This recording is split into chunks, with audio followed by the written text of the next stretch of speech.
여러분은 불안감을 가지고 계신가요? 아니면 불안감을 느끼는 사람을 알고 계신가요? 두 경우가 다 아니라면 불안 증세로 진단받은 사람의 첫인상은 어떠신가요? 대부분 헝클어진 머리로 땀을 흘리며 기지맥진하고 초조한 표정이 떠오를 것입니다. 하지만 사실 많은 성취를 이루고 성공하는 사람들도 이런 문제를 가지고 있는 경우가 있습니다. 이러한 증상을 고기능 불안감이라고 합니다. 고기능 불안감은 상당한 불안을 지닌 채 살아가면서도 불안장애 기준에 해당될 정도로 기능하지 못한 것은 아닌 사람들의 경험을 가리키는 용어로 임상적 진단은 아닙니다. 이런 증상을 가지고 있더라도 속으로는 불안감이 극에 달하지만 겉으로 불안감을 드러내지 않을 수 있습니다.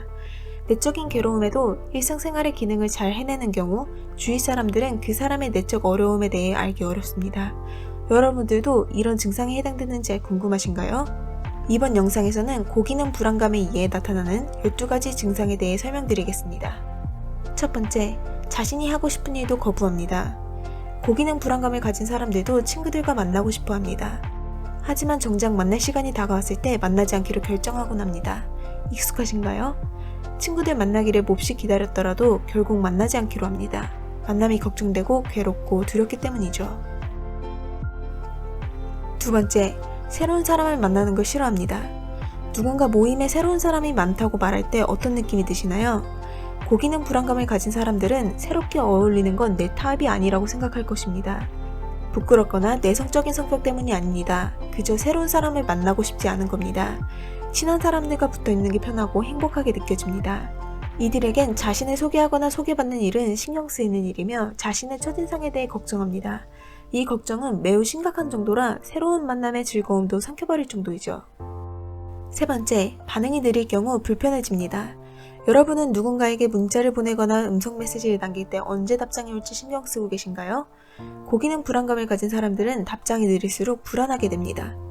답장을 오래 안 할수록 오해하게 되고 어떤 잘못을 한 건 아닌가 생각하게 됩니다. 숨을 들이키세요. 상대방은 아무런 생각도 없을 겁니다. 핸드폰의 무음이겠죠. 네 번째, 쉽게 잠에 들 수 없습니다. 우리는 8시간 정도의 수면 시간이 필요하다고 합니다. 8시간 정도 잘 수 있었던 날을 기억하시나요? 여러 날에 걸쳐서가 아니라 하루의 잔 시간을 따졌을 때 말입니다. 충분한 수면에 취하지 못하는 이유를 불안감에서 찾을 수 있습니다. 불안감은 일찍 깨우기도 하며 숙면에 취하는 걸 방해합니다. 머릿속에 수많은 생각으로 잠을 이룰 수 없게 만들죠.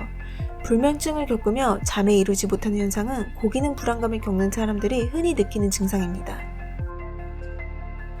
다섯 번째, 사소한 일에 많은 신경을 씁니다. 늦게까지 여러분들을 깨어있게 만들고 잠에 들지 못하게 하는 사소한 일들이 있나요? 식당 종업원이 식사는 어땠냐고 물어볼 때나 장문의 문자에 상대방이 알았다라고 간단하게 답장했을 때 같이 사소한 일 말입니다. 논리적으로 생각했을 때 고기능 불안감을 가진 사람들은 이게 인생에 큰 문제가 되지 않는다고 생각합니다. 식당 종업원은 당신을 기억하지 못할 것이고 문자를 받은 상대방은 아마 바쁠 테죠. 하지만 불안감을 가진 사람들은 여전히 심각하게 생각합니다. 이런 집착은 고기능 불안 증세를 가진 사람들이 겪는 흔한 증상입니다. 사소한 일에 사로잡히는 경향이 있죠. 특히 사회적인 상호작용과 관련되어 있습니다. 모든 것을 몇 시간 동안 분석하면서 왜 그런 행동을 했고 그것이 무슨 의미였는지 고민합니다. 여섯 번째, 옛날 대화들을 다시 들춰봅니다. 다른 사람과의 관계와 관련된 옛날 일들을 자주 다시 떠올리시나요? 아니면 그때의 상황에 다르게 행동했다면 어땠을지 상상하시나요? 예를 들어 그에게 문자를 했으면 안 됐다라는 생각이나 좀 더 재치있게 대답했어야 했다는 생각이죠. 고기능 불안감은 사회적인 상호작용 하나하나에 과도하게 생각하게 만듭니다. 크거나 작은 일들에 말이죠. 이는 과거에 신경 쓰는 사람들에게는 흔한 일입니다. 얼마나 오래된 일인지와는 별개로 말이죠. 일곱 번째, 스스로를 용서할 수 없는 편입니다. 실수를 저질렀을 때 스스로에게 화가 나시나요? 실수에 대해 몇 개월 동안 혹은 몇 년 동안 스스로를 자책하시나요? 고기능 불안감은 종종 완벽주의자 성향과 비슷한 점을 보입니다. 그렇게 되면 가장 문제가 되는 특성은 실수할 때마다 스스로를 저버리게 된다는 것입니다. 그 불안감은 실수를 더 커 보이게 만듭니다. 실제로는 그렇지 않은데 말이죠. 잊어버리는 게 어렵게 느껴집니다. 여덟 번째, 다른 사람과 계속해서 비교합니다. 가끔씩 자신을 다른 사람들과 비교하는 건 정상적인 행동입니다. 하지만 고기능 불안감을 가진 사람들은 이를 지나치게 받아들이죠. 동료들과 어떻게 비교되는지 신경 쓰이시나요? 자신의 최대 역량을 발휘하지 못한 것이 걱정되시나요? 자신이 얼마나 성취했는지 상관없이 항상 부족하다고 느끼시나요?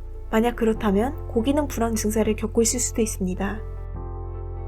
9번째, 사람들을 항상 즐겁게 해주고 싶어 합니다. 다른 사람들이 행복할 수 있도록 노력하시나요? 그게 자신의 건강에 피해를 끼치더라도요. 모든 사람의 동의를 얻을 때까지 만족스럽지 않으신가요?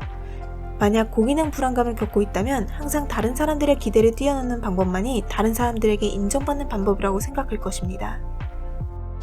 10번째, 스스로를 항상 바쁘게 만들어야 합니다. 르네상스 예술작품을 만들거나 사업계획을 말하는 게 아니라 그냥 바쁜 걸 의미합니다. 생산적인 일이 아니어도 말이죠.